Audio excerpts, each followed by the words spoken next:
はい、皆さんこんにちは。ジャンカメチャンネルへようこそ。いつもご覧いただきありがとうございます。今回はですね、今、出ていますよね、これ。そうです。キャノンのね、お話になります。先日ね、先日というかずいぶんちょっと前になりますけど、このキャノンデミのね、特別モデルね、この、創業者のこの御手洗社長がね、送ったと思われるね、刻印が入っているプレジデント T 御手洗というね、ことで1960年のね、25周年というね、本当はね、実際にこのデミが発売されたのは1963年って書いてあるんだけど、多分これ先行で、要するにどなたかはわからないんですけど、キャノンにね、関係する方々に、それも相当ね、つながりのある方にこれは、配られたという感じなんですね。だから25周年アニバーサリー、実際には販売されているモデルじゃないと思いますね。非常に、レアなこれは、アイテムになります。ね、一応ね使えるんだけどね。またこれも撮ってみたいと思うんだけど、少し不安定なところもあるのでね、もう少しちょっとね整備してから撮りたいと思っていますね。ということでね、今回はねデミの話でもないです。じゃあ、F1 の話かとね、1971年発売のね、もう大ベストセラーですね。ここでもうニコンを抑えてトップに躍り出たというね、キャノンのフラッグシップシステムカメラですね。要するにプロ向けに開発された、カメラです。これ F1 ね、これ超かっこいいやつですね。もうね、ほんと使いやすいです。これね、使いやすさ抜群の、フラッグシップカメラですね。で、ここに出てきてるのはこれ2000年か2001年かなんかですね。もう一気に新しくなりますね。一気に30年ぐらい、経ちますと、このキャノンEOS7 っていうね、カメラが出てきます。これはハイアマチュア向け、これはフラッグシップっていうわけではないんだけど、アマチュア向けの中のフラッグシップね。ハイアマチュアっていう言われ方してますけど、アマチュアの使う、フィルムカメラの、キャノンの中ではトップカメラだったわけですね。でね、この7という、ね、数字をつけるというのに、やっぱりね、どのカメラメーカーも特別モデルというね、ところになりますので、それなりのすごいカメラにこの7という数字がねついております。ということで、今回のねお話はね、実はこの3台ではありません。はい、ということで、今回のお話は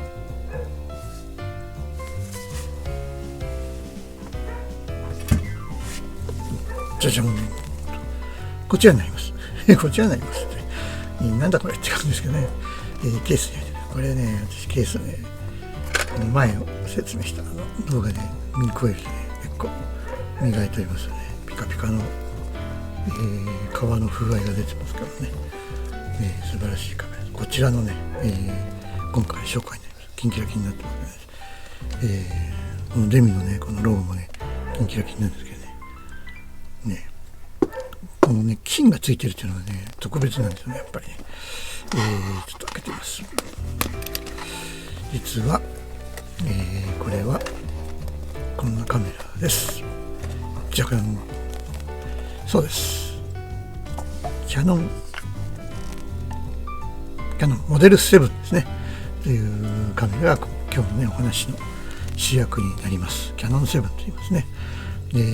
は1961年に、ね、発売された、キャノンの、ね、フラッグシップカメラになりますね。じゃあちょっとね、このカバーをね外します。このカバーもすごい綺麗ですよね。これね、速射ケースが革の質感もねすごくいいですよね。やっぱり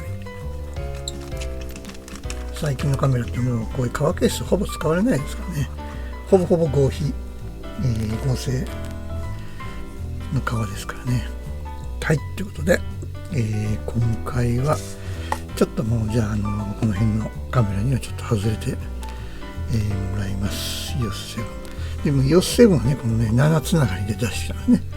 7がついてるっていうで、これも非常に当時人気を博したということで、まだ中古市場でもね結構な、高い値段をしてますよね。そのぐらい使いやすいね、カメラになりますね。まあだからフィルムカメラ始める人はね本当にねこういうカメラから入ったらねまず間違いなくいい写真が撮れるからね、おすすめですね。キャノンのみならずねミノルタとかね、ニコンとかもちろんペンタックスとかこの時代のカメラはもうほとんどシャッター押すだけでね、完璧な写真が撮れちゃうので、ここねこれだってこの青い四角にしとけばもう簡単にいい写真が撮れるわけですね。でもちろんもうオートフォーカスなんでね、楽ちんですよねこれ買って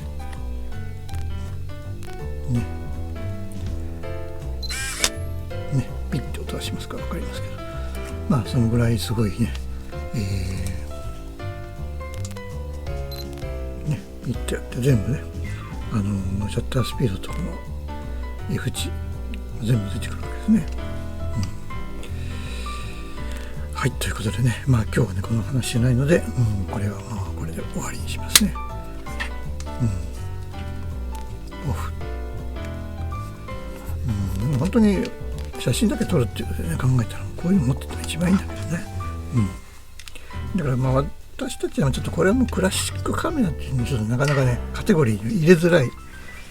ところで、まだクラシックじゃないんだなこれね。まだ現役のフィルムカメラ、現役っていうかね本当に今のカメラですね。はいというわけで、ちょっとスペースが空きましたね。この F1 は残してお話しします。このリムもね残してちょっとお話ししようと思います。いつもの話ばっかりなので、多少この、花があってねいろいろカメラもねあった方がいいのかなというふうにね思っておりますね。はい、ということでね今日のね、主役、キヤノンモデル7、なんでこの話をね今ねしようと思ってるのはなんかねこのねキヤノン7っていうのはねあまりにもねちょっと取り沙汰されてないっていうのかな、あんまりこうメディアにも紹介があまりされないし、なんていうのかな、それこそ中古市場とかでもある程度は値段がついてるんですけど、そこまで高額にまでいってないっていうね、我々からすると非常に入手しやすくてね、とても親しみのあるカメラになっていくわけですけど、ただこのもう開発っていう考えてみるとこれキヤノンの本当にこの時代のね、フラッグシップカメラなわけですよ。61年もう最高級の、もうキヤノンの H がね詰まったカメラなんですね。そこのところちょっとね忘れないようにしないといけないかなという、で10年後にねこれがこっちが出てくるんですけど F1 がね、キヤノンの本当にねもうレンジファインダーの集大成ね、それもねライカのコピーライカカメラの多分世界最高峰のカメラと言っても過言でもないです。世界最高のカメラだと言っても過言ではありません。そんなことあまり書いてあるところはないかもしれないです。私はそう思ってるんですよね。世界中見てもこの、ライカコピーライカのこのライカマウントをね、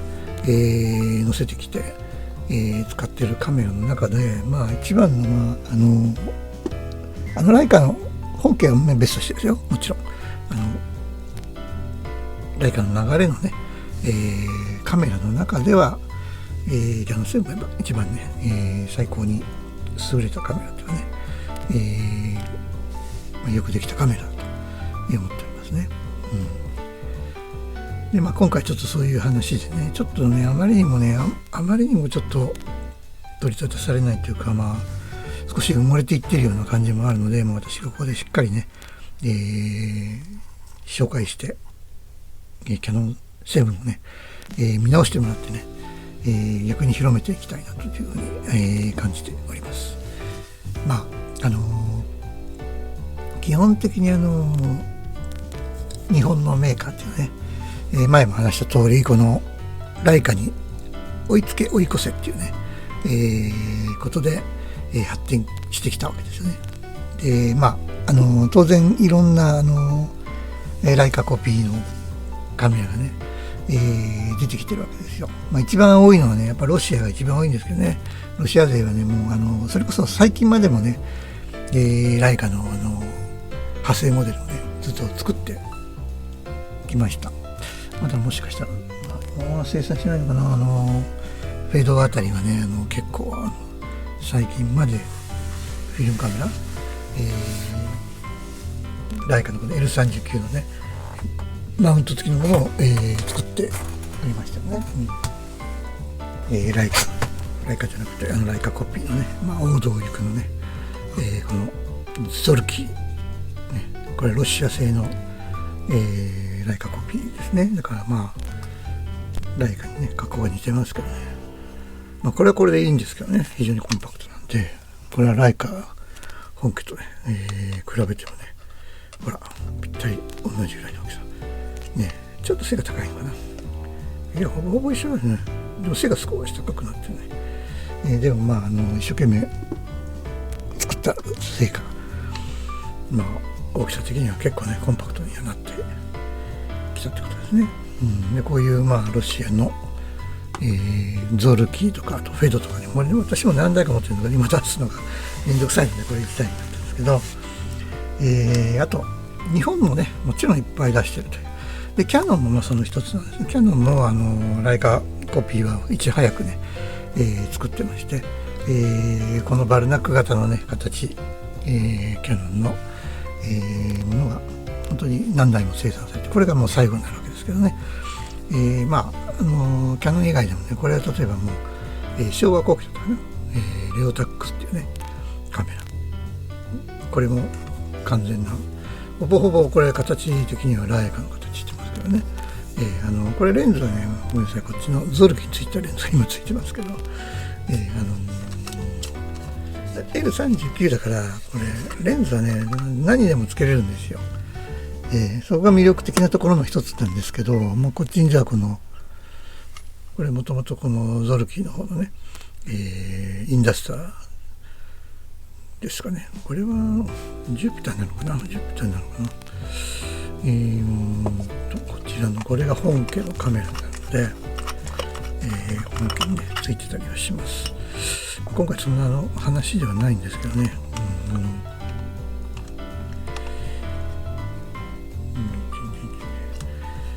これもねちょっとね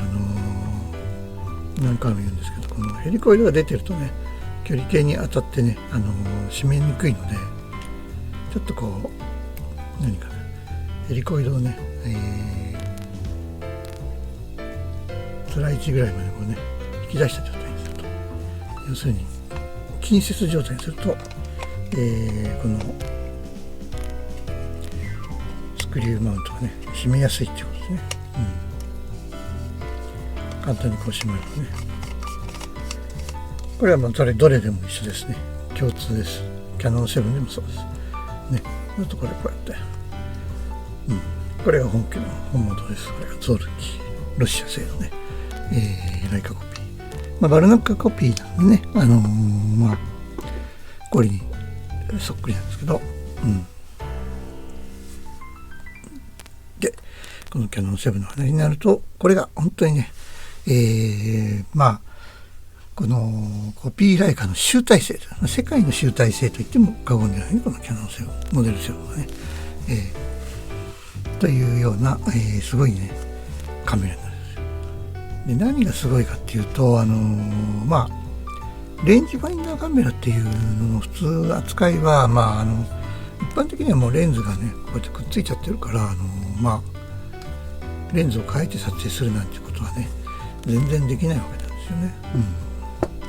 でそれは前も言ったようにその1920年代からねあるね、ライカ自体が最初からもう最初からというかね、最初はなんかね一番最初に出たのバルナックはレンズがくっついてましたけどね、その後のモデルからライカの2あたりからもうこのレンズが交換できるね、ボディにね、変わっておるわけで、当時としては画期的だったわけね。レンズが交換できるカメラっていうね、でそれでこのちっちゃいボディっていうねことで、非常にすごいカメラが、これが1934年なんで、他の日本のメーカーどれもこのカメラみたいなのは作れなかったです。蛇腹カメラの本当にシンプルなやつしか作れてなかったですね。当時、カメラ出してた小西六がね、本当に蛇腹カメラのねシンプルなのをね作ってましたけど、他のキヤノンももちろんないし、ニコンもねカメラ出してなかったし、ほとんど、もう全然ねカメラメーカーがまだね、カメラというものが作れてなかったところにこんなのが出てきちゃってるからね、ライカの、すごいやつがもうお手本がね出来上がっちゃってるわけですよ、完全に。だからその1930年代にもう完璧なお手本があると。じゃあどうするかと、日本のメーカーはそれをとにかく目指していって、最後には超えたいっていう、ね、意識が非常に強かったわけですよね。キヤノンというメーカーもその一つで、そこにとにかく傾倒して、まずはね、全て分解してね、そっくりなカメラを作るっていうことで、幸い今戦争でねこのカメラを、ね、生産することがね、コピーして作るようなことが、認められておったので、こぞってね他のメーカー、全世界のメーカーが、バルナック・ライカのコピーカメラをね、開発し始めるわけですね。キヤノンももちろんその一つで、このバルナック型の、キヤノンのねカメラもね何台かもちろん発売されてます。ちょっとその辺の話をするとまた長くなるのでね、今回はしませんけど、その流れの中の最後のカメラがこの、キヤノンモデル7に、なってきたわけですよ。じゃあその最後のカメラがどう違うかっていうか、どうねすごいかっていうのをちょっとねカメラのね、この機能的なところをちょっとね解説したいと思います。まずモデル7ね、とにかくでかいですよねこれ。当時の、ライカの形に比べたらもう格段にでかいわけですねこれ。で実はこのキヤノン7が出た頃はライカもうバルナックライカの時代ではなくて、M 型っていうね、M 型ボディの方の、時代に変わってるんですよねもう。だからちょっとねボディの形状が一回りちょっと大きくなってる。もう本家自体がもうね大きくなってるとね、だから実際問題ね、で M3 が出てきた時に、まず日本がもう本当に驚くわけですよね。もう M3 ショックと言いますけどね、M3、この、今 M2 のこれ写真がありますけど、M3 も形はねほぼほぼ一緒ですけどね、もともとそのM 型っていうのは、軍艦部がねちょうどこのキヤノン7みたいに、頭にこういうふうにね大きなねファインダーがついてまして、光の取り入れ口、ほぼほぼこの今キヤノン7がよく似たこのギザギザがついてますよね。ですのでちょっと勘違いしやすいんだけど、バルナックライカのコピー的な扱いで流されていっちゃうとちょっと話が変わってきて、当然この54年にこのライカが出てきてるわけですね。 M3 のが前に出るんですよ。この M2 っていうのは後から来てますけどね、今ちょっと写真が M2 の写真しかパッと出てこなかったのであれなんですけど、今この私アンティークカメラって雑誌見るとね、この年表がついてるね。これ非常にね分かりやすくて、これありがたい年表なんですけどね。だからこの M3 の系統がこの1958年に出てきてるわけですから、M3 が最初なんですね。だからM2 っていうのはまたの後になってくるわけね。この M2 が1958とかなってますけどね。なのでちょっと語弊があるときはね、M2 が最初に出てるわけではないと。で、形見てください。これどうですかこれ。なんとなくねちょっと似た大きさの的なところはね、だから出っ張りが増えてるわけね、この分と、要するに軍艦部のね、どうしてもファインダーでかくしなきゃいけないから、立ち上がってるわけですね。でこれはこのキヤノン7のデザインの中にもこれは出てきていると。で、だから正真正銘この M3 に対抗したカメラなんですけど、7が。でね、これがね、なんですごいかっていうと、当時の日本のメーカーっていうのは、もうこの M3 が出てきた時に、もうダメだと。もう、ライカなんかには太刀打ちできないと。すごすぎるぞと。もう、無理だと。もうこのライカのを追っかけて、ライカを超えようとしたって、超えれるはずがないだろうっていうね、いうことで、もう各メーカーも諦めちゃってるわけで、諦め出すわけですね。で、どういう風になるかっていうと、要するに各メーカーはみんなこの一眼レフに転身していくわけですよ。もうこの50年代中盤から後半にかけるともう、このアサヒフレックス、最初のね日本のね一眼レフの始まりのこのアサヒフレックスから始まって、もう一気に、一眼レフ路線にね、突っ走ってくるわけですよね。もうレンジファインダーはもうあかんと、これからの時代はやっぱり一眼レフだというふうに、なってきたわけですね。ということでね、もう他のメーカーはさっさと、こっちのレンジファインダー系は諦めたわけですね。でもね、キヤノンはね諦めなかったんですね。キヤノンはとにかくこの M3 を超えてやるっていう勢い、超えるぞっていうね勢いで、開発されたのはこのキヤノンモデル7です。本当にだから、M3 に対抗して作られたただ1台のカメラと言ってもね過言ではないと。もうそのぐらいね、すごいキヤノンの意地をね、見せたレンジファインダーカメラだったんじゃなかったかなっていうところなんですよね。で私が強く言いたいのはだからそのぐらいの、すごいカメラなんだけども、あまりね取り沙汰されない、たまたま時々ねこの中古カメラでこんなの買ったよぐらいのね、動画とか見たりとかはするけど、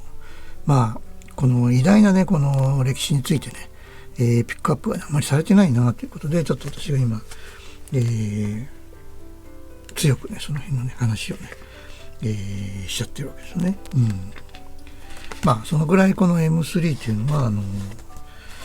すごいカメラだったということで、もうそれをとにかく超えたいっていう一心でね開発されてきたのが、このキヤノン7だったということを分かっていただけたらね嬉しいなと思いますね。だから本当にこの今でもそのなんていうのこの本家のね、M3 とかって高くて買えないんですけど、これね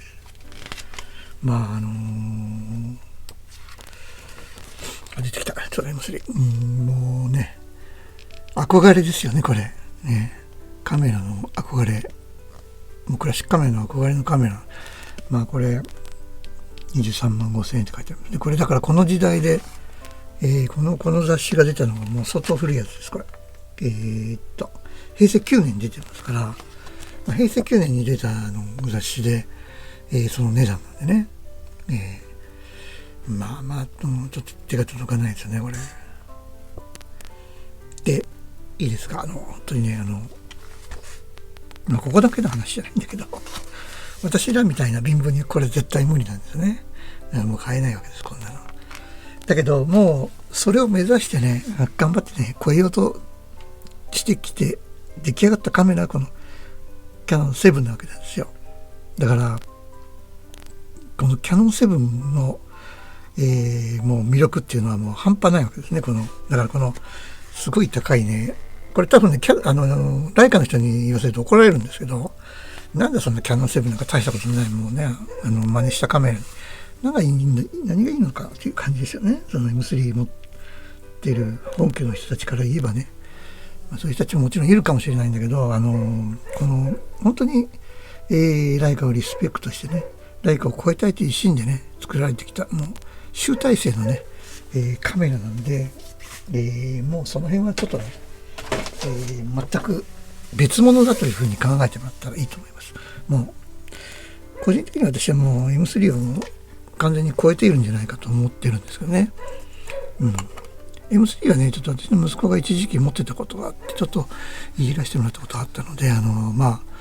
なんとなくわかるんですけど、何が超えているかっていうとまず真っ先に出てくるのが、このセレンですね。セレン露出系がついてると。M3 は露出系をね、最初の M3 だから当然ね露出系なんかついてないわけですけど、後付けで上からポコンと乗せるやつはね当然、あるんですけど、これはもう本当に内蔵してきていると。すごいですね。まずでこれ連動してるわけです。ただ露出系がついてるわけじゃないですよ。単体の、ちゃんとシャッタースピードダイヤル連動して動きますからね、これね。ここすごい機構ですよね、これ。ちゃんと今まだ生きてますからね、これ針が動きますね。今だったら、60分の1だったら F2.8 で取れますよってことで、ここで 2.8 に合わせればね、あとこれで取るだけだね、パシャッね。ということで非常にシンプルに簡単にこの扱える露出系がついていると。あとこれはね、もちろんライカにももちろんあるんですけど、このファインダーを内蔵してるっていう、それもユニバーサルファインダーね。ユニバーサルファインダーっていうのはこれなんですよね。外付けでこのごっついね、当時はこういうごっついファインダーをつけないと、ダメだったんですね。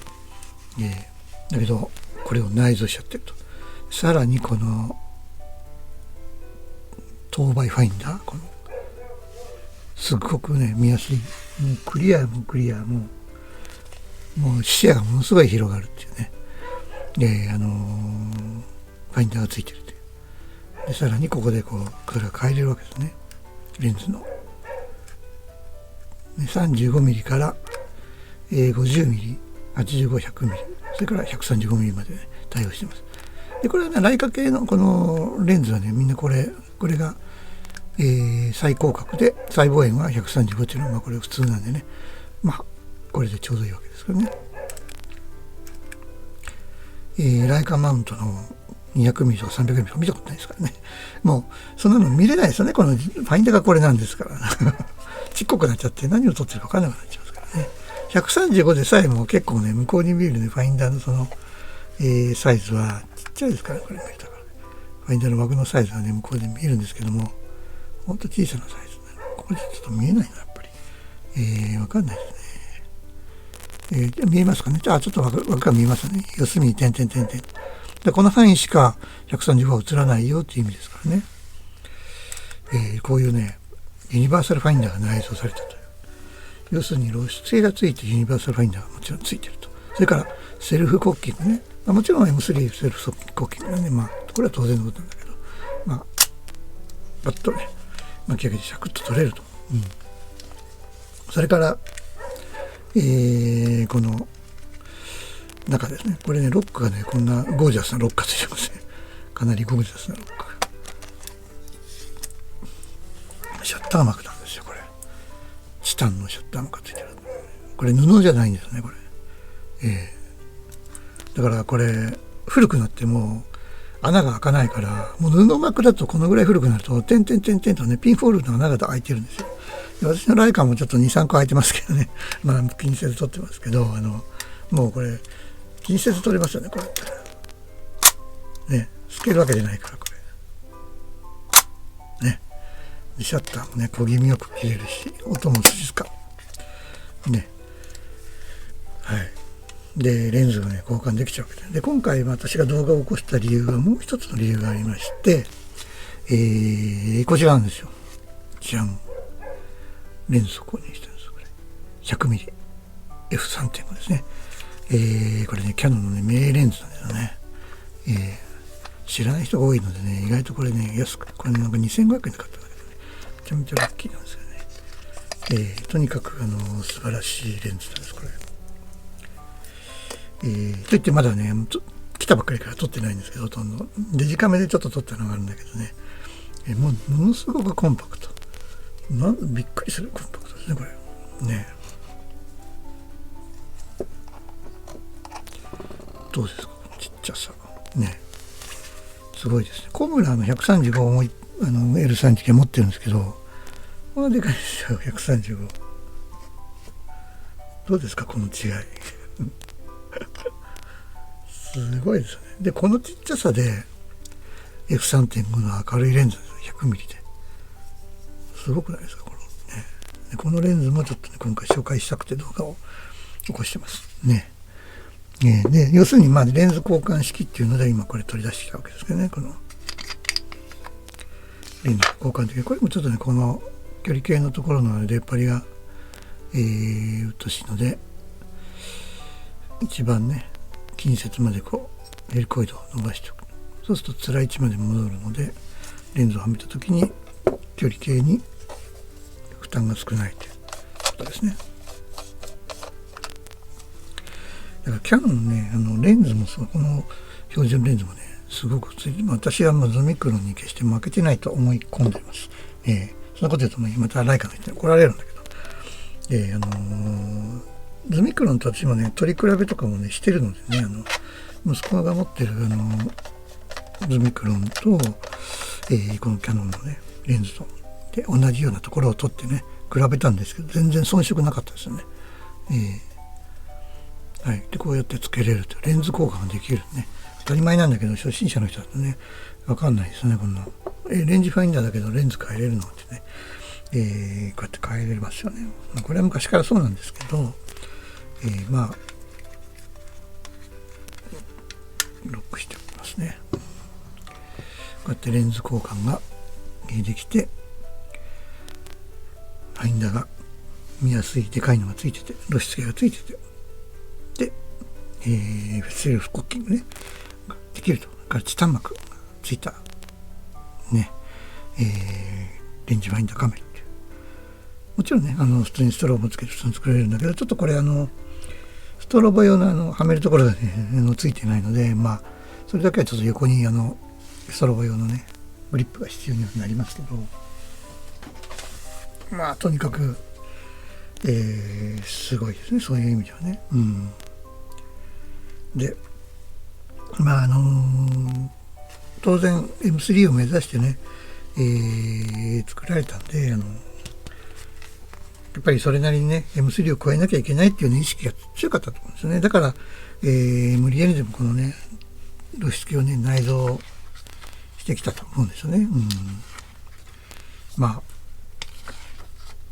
そのライカというメーカー自体がこの露出系をねこの M 系にはね多分ね内蔵してきてないはずなんですよね。本当にそうかな、確かそうです。でも M ちょっと後のやつになるとついたのもあるのかこれね。そうですね、もうこういうセレンじゃない時代になってから露出系がついてきますとね、要するに内蔵露出系になっていくわけですよね。でレンズの中からこれを見るタイプにね、変わってきますんで、それはどこのメーカー、キヤノンだってみんな内蔵されていくわけなんでね、それは普通に自然の流れなんですけど、ただこの時代にねこの1961年にねこれ、やってるっていうね、だから非常にその辺が、センセーショナルだったと思います。ただねやっぱり時代の流れが、どうしてもね、一丸に流れていってたっていうのはしょうがないですね。それはこの時代ですからね。でそのキヤノンのねさっきのねその 100mm のね 3.5 の記事があったりもしますけど、これちょっとねF3.5 のちょっと新しい方のね、3.5、これはだから初期の頃のタイプですね。もともとその望遠レンズをね使うっていう機会がねあんまり少ないのがこのレンジファインダー機なんですよね。多分ほとんどの方が標準レンズか変えても広角レンズを使うと思うんですけど、やっぱり 100mm とかね135の魅力はねやっぱりボケ味になるわけですね。結構だからスナップ撮影とか本当に鼻でも何でもいいんだけど少し離れたところのもう被写体を美しく撮るっていうね意味合いで言うと、最適なサイズのレンズになるんですね。でただねこの 100mm のねこの今 3.5 っていうのはねもう非常に名レンズっていうふうに言われてまして、この50の 1.8 をね、設計した、キヤノンの本当にねレンズ技術のが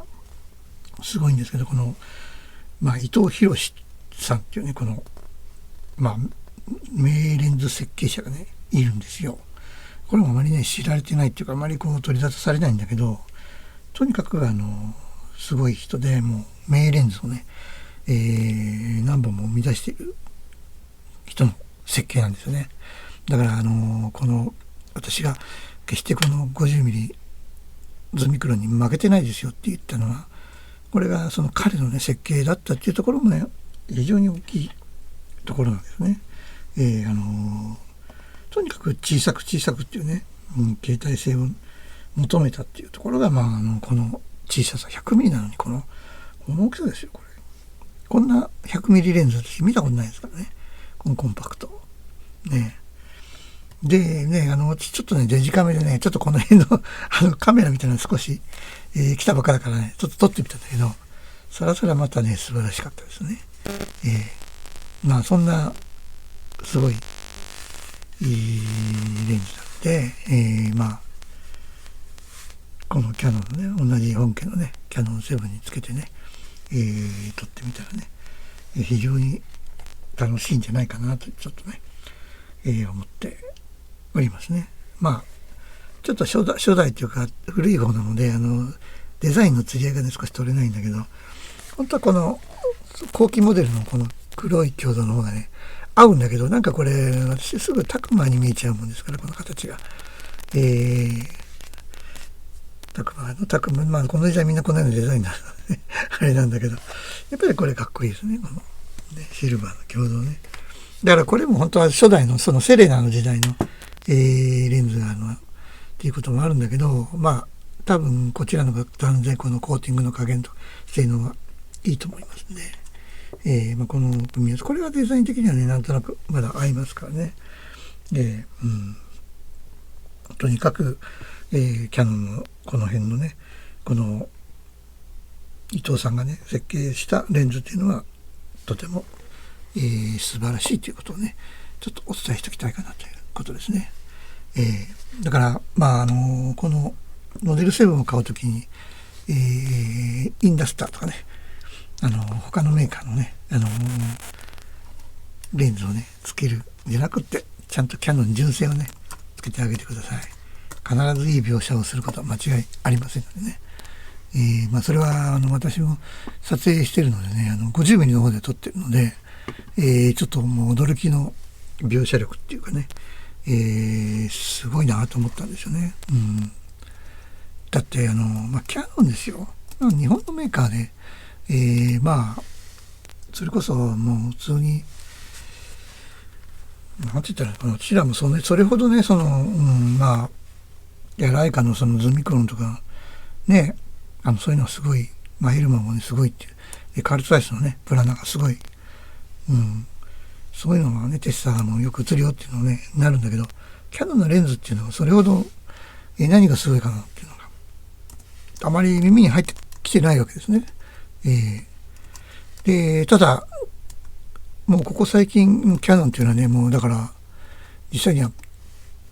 カメラ界のもう世界のカメラ界のトップをいってるわけですよ。レンズもねだから世界のトップをいってるわけですよ。実際って考えてみるとこの古いレンズだってそれなりにもちろんいいわけですよね、すごく。でこの方はねちょっとね私がね非常にこの伊藤博設計者についてはね、まずね非常に親近感がちょっとあったのはやっぱり我々この愛知県のねこれ名古屋の出身で、もともとねこの方も飛行機のね、設計をねしていたっていうねそういういきさつがあります。カメラの方って結構その飛行機関係からね来ている人結構、多くてすごい要するに頭のいい人だったんだなっていうのはね当然あるでしょう。で初期の頃のキヤノンは日本要するにニコンから、技術者をね引き抜いてきて、でこのバルナックライカのコピーカメラをね、作って販売してたっていうのねもう最初の頃になるわけですよね。でいろいろそのライカコピーからねいろんなことを多分学んできたんだと、思いますけど、この、1948年にそのこの方がその大学を卒業した時に、キヤノンに就職したと。もともと多分飛行機の設計をね学校で学んできとったんだろうけど、多分戦争が終わってその飛行機とかあまりのこう作れないっていうかね、そういうのにはつけないし、そういう会社もないからってことで、キヤノンに就職したのかなと思いますけどね。もともとねそのゾナーの 50mmF2、だから私がここに今コンタックスをね置いてるのには少し意味があってね、このゾナーというねレンズがね、これはキヤノンじゃなくて、ライカにも非常に脅威だったレンズなんですけど、カール・ツァイスのこのゾナーっていうのは、今でもね望遠レンズゾナーって多いですけど、もうすごいレンズなんですよねこれが。でもうライカも目指したんだけど、なかなかこれを超えるズミクロンが出るまでなかなか超えられなかったって言われてますよね。そのぐらいゾナーっていうレンズはねすごいレンズだったわけですね。でこれちょっと上位モデルなんで、ゾナーの 1.5 なんですけど、定番なのはゾナーの F2 ってやつがですねあるんですよ。でそのゾナーの F2 を要するに研究して、作られたのがこいつなんですよね。このキヤノンのレンズなんです。 50mm の F1.8 なんですね。もともとはその F2 なんで、これロシアも有名ですよね。ロシアジュピターですよね。ロシアこれも出してるわけですよね。ロシアのジュピターです。これゾナーのコピーレンズジュピター。これもねバカにできないですね。めちゃめちゃ写りがいいですねこれね。ちょっとこれフードがしちゃって分かりづらいけど超写りがいいですこれね。ちょっとね作りが悪いんですけどね、なんとなくこうね、それはロシアのものなのでねこういうのなんだけど、でもレンズはピカイチですねこれ。非常にいい写りをしますこれ。これがロシアのね、誇るジュピターというレンズですね。これもゾナーのコピーになります。そのぐらいこのねカール・ツァイスのゾナーっていうのは世界中のもうカメラ界の驚異的な存在だったんですね。いやこのレンズを超えれるかっていうぐらいに、ライカも一生懸命ねそれを超えるレンズをね開発したし、実はこのキヤノンもね、これを目指したわけですね。ゾナーの50の F2 にね、匹敵するねコマシウス除去をね実現したのがこいつなんですよ。 50mm の F1.8 ね。だからもうこの標準レンズはね、だからズミクロンももちろんそうですよね。ゾナーを超えるためにね、ライカが開発した。私の持ってるズマールでは超えられなかったんですね。今ここについてるズマールは当然これもいいんですけど、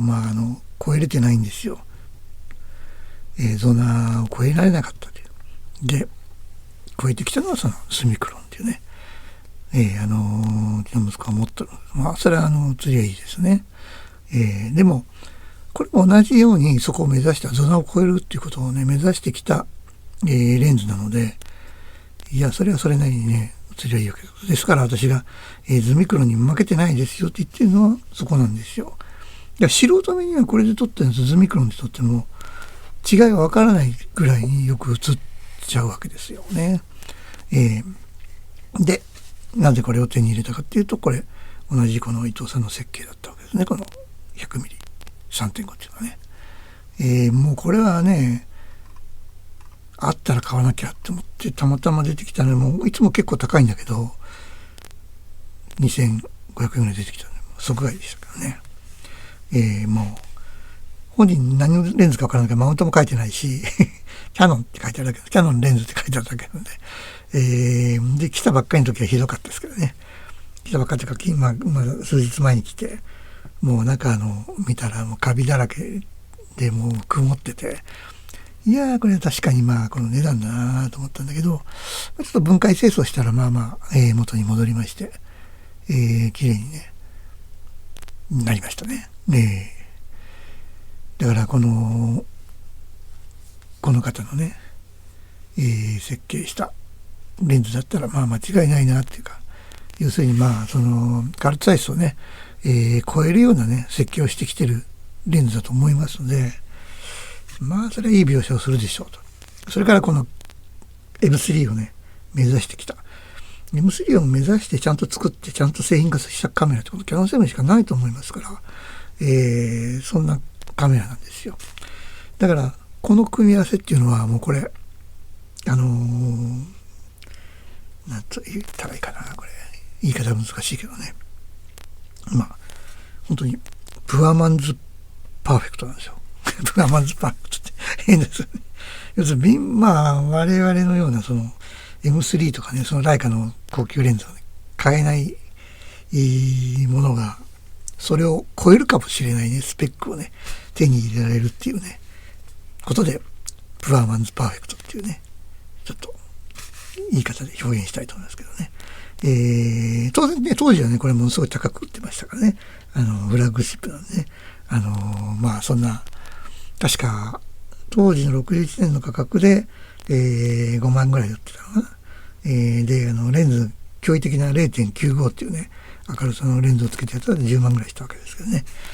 なので、まあ非常に高額なね、カメラだったことも確かですけど、この辺のレンズだってもちろんね、まあ高いわけなんでね、そんなプラマンズって言っちゃいけないんですけど、今現状でね、買えるのは、ね、非常にお求めやすく、ね、なっておりますので、もしね、ライカに匹敵するね、写真が撮りたいと思ったら、ここら辺をチョイスするとね、いいかもしれないですね。一眼レフというのと違ったね、この味わいでね、写真が撮れるっていうのももちろんあるし、やっぱりね、このファインダーで見るっていうのはね、なんていうのか、レンズを通してしまうと、それなりにその情報がね、一つずつ損なわれていくわけですよ。で、ファインダーで見るっていうと、そのままね、要するにガラス1枚当てて見てるようなもんなんで、今見てる状態っていうのが全て把握できるわけですね。で、何よりすごいのは、例えば、50ミリで撮ると、これ、ファインダーではね、35ミリの、撮影ができるファインダーになっているので、一番最高に広い状態では、35ミリの画角がこのファインダーに見えるんですよ。で、50ミリは枠がついてちょっと小さめに見えてるんですけど、その外の余白にある情報も、目の中に届くので、撮影した時に、例えば何かが、歩いて飛び込んできた時に、バシャッとシャッターをね、撮るとかいう。要するにそのスクープの写真とかも撮りやすいし、そういう動きのあるね、ものでも、そうやってそのファインダーに入ってくる情報っていうのが多いので、分かりやすいっていうところもあります。それが一眼レフだと違うとか、一眼レフはもう見たまま、そのままっていうことになるので、特に望遠レンズになってくると、遠くから入ってくるものが、パッとね、画角の中に、ね、収まらないと撮れないので、シャッターチャンスを見失っちゃうんですね。だけど、この 100mm135 なんていうと、このキヤノン7とかから言うと、画角の中の、今、私が見てるこの画面の中のこのぐらいしか見えないんですよ。枠がこのぐらいなんです。だから、向こうからなんかこう、鳥が飛んできたなと思って真ん中に入った時に、パシャッとシャッターを切るとかね、そういう扱いもできるので、まあ、あながちね、悪いわけじゃないんですね、この、レンジファインダーっていうのは。いいところもそうやってあるということなんですね。だから、何でもかんでもね、一眼レフがやっぱ素晴らしいっていうふうにね、走っちゃうところは傾向はあるんですけど、やっぱりね、このレンジファインダーカメラにはね、そういうね、良さがあるので、まあ、間違いないなというね、こと思います。だからこれは本当にねお勧めしたいということですね、私は。はい、ということでね、話をねいくらこんなしててもしょうがないので、でまたスペック的なことをまたちょっとテロップの方にね、入れておきますので、ね、詳しく見ていただければと思いますね。でちょっと以前ねちょっと同じものを出して恐縮なんですけど、これで初めて撮った写真がね、あります。それは 50mm のこれで撮ってますけど、撮ってきた写真がありますので、それもね少し最後にねご紹介させてもらいますね。で、これがね発売されて10年、これが作られてたからキヤノンは一眼レフの開発にね乗り遅れたっていうね、話があるんですけど、それってねキヤノンにとってねとても大事なことだったんですよね。もちろんこのキヤノン7レンジファインダーカメラの最高級のフラッグシップで出てきたんだけど、それと同時に発表されたのが、一般市民向けの本当にね安いね、価格帯で、出てきたキヤノネットっていうのを忘れちゃいけないんですよ。キヤノネットっていうカメラを同時にこれ出してるんですけど、それがキヤノンを救ったというかね、キヤノンを今の地位にのし上げたと言っても過言ではないっていう、簡単に言うと、ベストセラー、大ベストセラーだったわけですね。バカ売れしちゃったという。キヤノン7じゃなくてそのキヤノネットっていうね、言葉が当時ね、すごいね流行になったぐらいで、そのキヤノネットっていうカメラが非常に、すごかったというね、ところに、ありますね。キヤノネットね、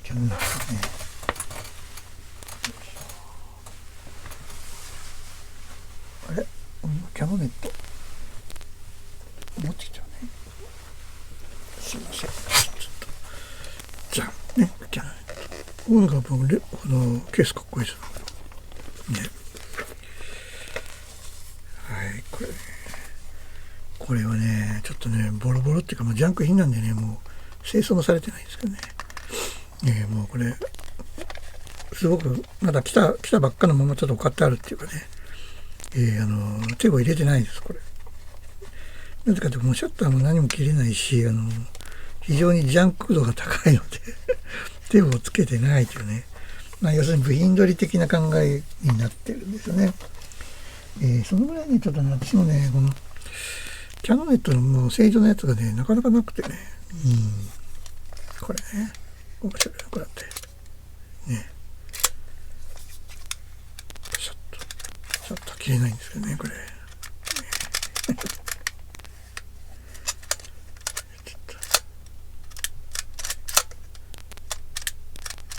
粘ってますね、これ。ということでね、このキヤノネット多分このキヤノン7と、同時に発売されてます。で、これ大きさ的にも同じような、ね、大きさなんですよね、結構。方法全く一緒ですよね、これ。ね。で、かたやこれフラッグシップの一番高級なカメラとして出てきたんだけど、これもセレン露出鏡の映像をして、ファインダーもね、すごく見やすいでっかいファインダーがついてて、ね、もう、で、オート撮影、自動撮影、要するに、オート撮影をつけてるわけですよね。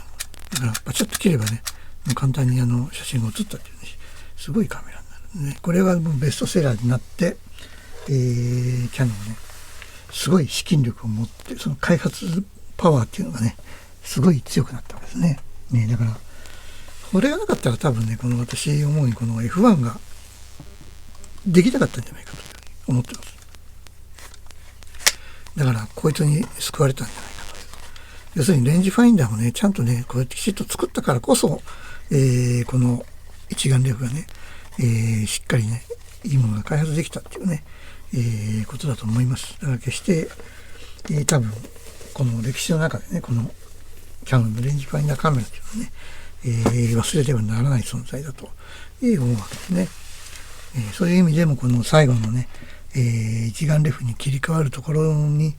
出てきたこのキヤノン7ね、非常に素晴らしいカメラだったっていうね、ことだと思います。で、現代ね、今ね、中古で手に入れてこうやって扱っても、結構露出系が死んでるものも多いんだけど、別にこれマニュアル撮影が普通にできるカメラなんで、露出系使わないで撮れるし、ファインダーがすごくね、明るくて見やすいので、我々みたいな目が悪い人間でもね、見やすくなってますので、ぜひとも皆さんにね、おすすめして、キャノン7をね、広めたいなと、クラシックカメラのね、このキャノン7、みんなで使いましょうっていうね、ことをね、強くね、言いたいと思います。はい。それではね、作例の方をね、ご紹介します。最初にね、50mm の F1.8 で、撮った、写真と、それから後にちょっとデジカメで、NEC7 の方で撮ったね、100mm の F3.5 の方の、写真とですね、作例の方をご紹介いたします。それでは、ご覧ください。どうぞ。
はい、いかがでしたか？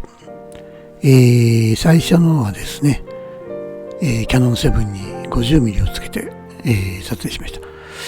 こちらはね、以前にもちょっとね、紹介したことがありましたので、再度ご紹介しております。非常にね、綺麗な写りでね、この時ね、息子がライカにズミクロンをつけて撮ってましたけど、非常にね、